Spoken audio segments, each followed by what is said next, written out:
Welcome back to the course on how to learn music as a foreign language. We are now in section 9.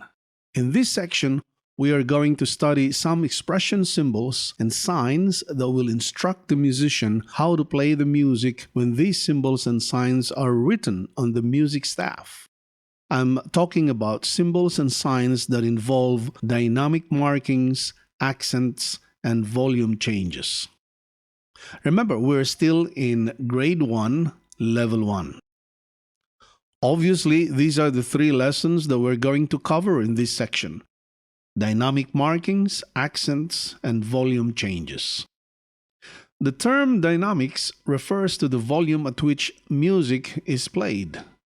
If all music was played at the same volume, it would certainly lack expression and becomes boring.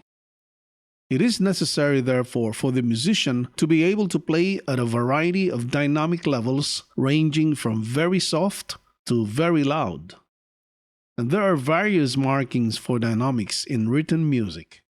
These markings are written as abbreviations of words from the Italian language. Although they are also translated into English, it is important to learn their original Italian derivatives, because that's what you see on the music sheet when you are playing or singing them. Remember, these signs are actually instructions for the musician how to play the music in terms of volume. Here are the 3 most commonly used soft dynamic markings. The first one is pianissimo, which means very soft, represented by the 2 small letters PP in italics. The second one is piano, which means soft, represented by 1 small letter P. The third one is mezzo piano, which means moderately soft, represented by the letters MP. Here is an example of the 3 most commonly used soft dynamic markings.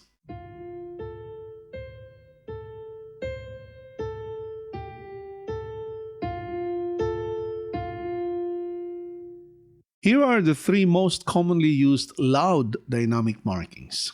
First, mezzo forte, which means moderately loud, represented by the letters MF.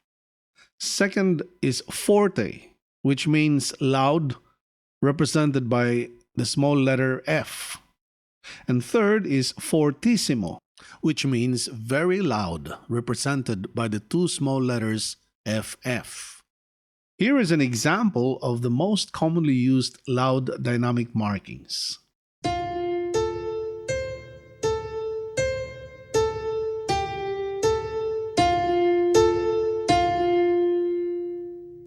Another aspect of dynamics is the use of accents. Accent marks are used to indicate notes which are to be played louder than the other notes.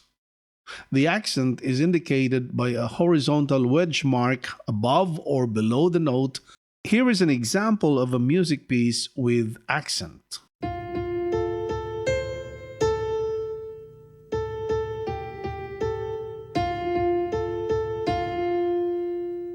Gradual changes in volume are indicated by the crescendo sign, which means a gradual increase in volume, and the diminuendo sign, which means a gradual decrease in volume.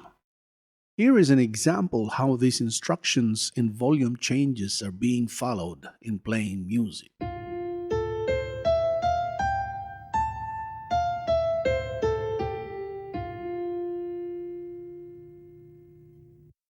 In the next course level, we shall study a little bit deeper into the different approaches in implementing dynamics in playing music. That's the end of section 9. And again, if you have any questions, please don't hesitate to communicate with me via email or via our Facebook page. Otherwise, I will see you in the next section.